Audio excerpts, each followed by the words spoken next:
মুসলিম হিন্দুর দাঙ্গা লাগাবার একটা প্রক্রিয়া শুরু করেছে। আমি মনে করি জনগণ বাংলাদেশের মনে করে যদি শেখ হাসিনা 5 আগস্টের পর এই মোদির পদতলে আশ্রয় না নিত তাহলে আজকে এই ঘটনাগুলো ঘটত না। এই ঘটনার মূল শক্তি হলো শেখ হাসিনা বাংলাদেশের এই সরকারকে অস্থিতিশীল করার জন্য, বাংলাদেশের গণতন্ত্র ব্যবস্থাকে শেখ হাসিনা যেভাবে ধ্বংস করে দিয়েছিল, আবার যখন ছাত্র জনতার আন্দোলনে রক্ত দেওয়ার আন্দোলনে যখন বাংলাদেশে এমন একটি সরকার প্রতিষ্ঠিত হয়েছে যেই সরকার একটি নির্বাচন নিয়ে বাংলাদেশের জনগণের প্রত্যাশা পূরণ করবে, তখনই সেই মুহূর্তে আজকে বাংলাদেশে এক চিন্ময়ের নামে যে বাংলাদেশের স্বাধীনতা বিশ্বাস করে না, যে বাংলাদেশে হিন্দু মুসলিম দাঙ্গা সৃষ্টির খলনায়ক তার পক্ষ অবলম্বন করে বাংলাদেশের মানুষের প্রতি আপনি যেইভাবে আচরণ করছেন স্বাধীন দেশ হিসেবে সেটা আপনার করা উচিত ছিল না। আমরাও স্বাধীনতা অর্জন করেছি, আমাদের স্বাধীনতা রক্ষার জন্য আমরা জীবন দিতে প্রস্তুত। কিন্তু আপনি যদি আমাদের স্বাধীনতা নিয়ে, আমাদের ভূখণ্ড নিয়ে, আমাদের অধিকার নিয়ে, আমাদের গণতন্ত্র নিয়ে, আমাদের সংবিধান নিয়ে যদি কথা বলেন, বাংলাদেশের 18 কোটি মানুষ একজন সৈনিক এর প্রতিবাদ করার পর বাংলাদেশে সকল রাজনৈতিক দল সেদিন ডক্টর ইউনূসকে ওয়াদা করে দিয়ে আসছে, আমরা আছি, আমরা আপনার পাশে থাকবো। শেখ হাসিনার প্রেতাত্মারা কোনদিনও আর বাংলাদেশে নতুন ষড়যন্ত্র করতে পারবে। কয়েকজন বসে আছে, উদাহরণ এখান থেকে কিছু দূরে সবুজ মিয়া মানে একজন ইঞ্জিনিয়ার আছে,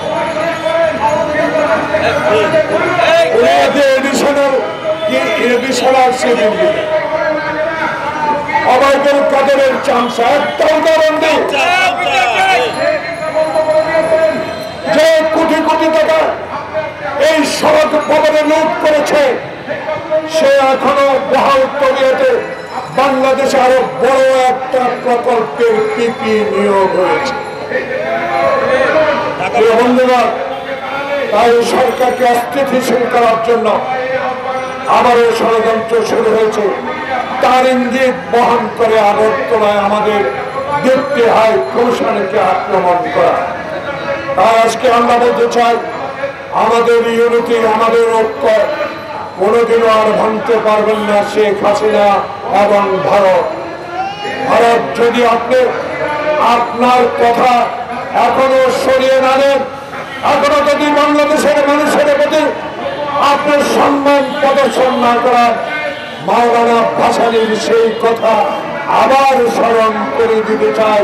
18 কোটি মানুষ প্রস্তুত আছে লং মার্চ করে তাই অনুরোধ করব, বাংলাদেশ নিয়ে আর নাক গলাবেন না। বাংলাদেশ এখন 5 আগস্টের পর দ্বিতীয় স্বাধীনতা অর্জন করেছে। এই স্বাধীনতা কোনোদিনও আর ইনশাল্লাহ বুকের সাহস নিয়ে বলতে পারি, বাংলাদেশের এই খোকন মুক্তের রক্তের অর্জিত স্বাধীনতা, বাংলাদেশের শেখ হাসিনা তুমি যদি আরো 100 বার জন্মগ্রহণ করে আসো, বাংলাদেশে আর এই ষড়যন্ত্র করতে দেওয়া হবে। তাই শহীদ জিয়ার একটা উক্তি বলতে চাই, বিশ্বের দরবারে শহীদ জিয়া বাংলাদেশকে পরিচিত করেছে, তলাবিহীন ঝুড়িতে পরিণত করেছে, স্বাধীনতার যুদ্ধ ঘোষণা করেছে, বাংলাদেশের মানুষকে ভালোবেসেছে, খাল কেটে পানি রেখে ইরিধান চাষ করেছে। সেই শহীদ জিয়াকে আপনারা কত অপমান করেছেন বাংলার মানুষ সেটা জানে। তাই আজকে আমরা বলতে চাই, আবু নাসর মাওলানা নেসার আহমদ, আজকে আপনারা আমাদের জঙ্গের যারা আছেন, বিগত দিনে আন্দোলন করেছেন, ইনশাআল্লাহ আবার প্রস্তুতি নেন।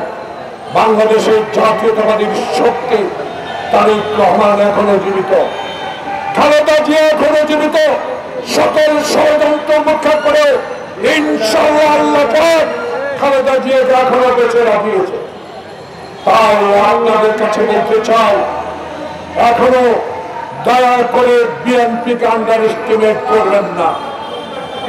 বিএনপিকে আপনারা -2 ফর্মুলার দিকে নিয়ে যাবেন না। আমরা মঈন ফখরুদ্দিনকে দেখেছি, তাদের রক্ত চক্ষু দেখেছি, দীর্ঘদিন আমাদেরকে জেলে রাখারও আমরা জেলে ছিলাম। আজকে আবার তত্ত্বাবধায়ক সরকার, আপনার কাছে অনুরোধ রইল, আপনার কাছে বিনীত অনুরোধ রইল, আর বিলম্ব নয়, এই সকল ষড়যন্ত্রে রুখতে হলে জনপ্রতিনিধি দরকার। এই সকল চিন্ময় তন্ময়কে বাংলাদেশের ষড়যন্ত্র থেকে বিরত রাখতে হলে অবিলম্বে জাতীয় সংসদ নির্বাচনের রোডম্যাপ দিতে হবে। সময় তো আমরা দিয়েছি, সময় আরো দিতে চাই, কিন্তু এই সময়ের মধ্যে যেন আওয়ামী লীগের এই প্রতাপতারা আবার ষড়যন্ত্র শুরু না করে, এদেরকে উৎখাত করতে হবে।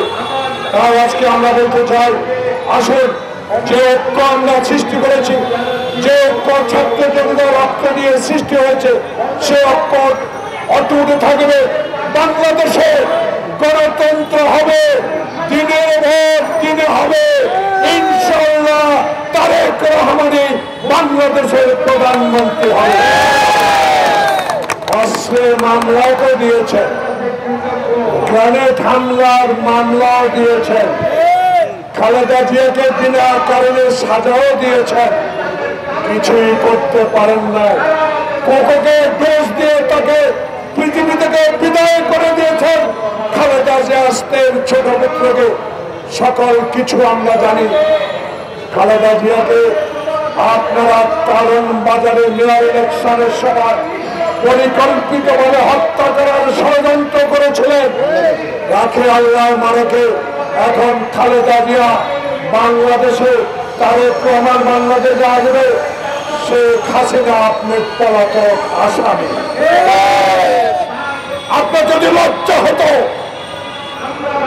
আপনার বাবা চোর, আপনার সন্তান চোর, আপনার আশেপাশে চালানো ছিল চোর, যারা ব্যাংক ডাকাতি করতে পারে, যারা 1 মিনিটে গণতন্ত্র হত্যা করতে পারে, যারা কোথায় শিরা শিকদার বলে পালন করতে পারে, আস্পালন করতে পারে, তারা এখন বাংলাদেশে নেয়।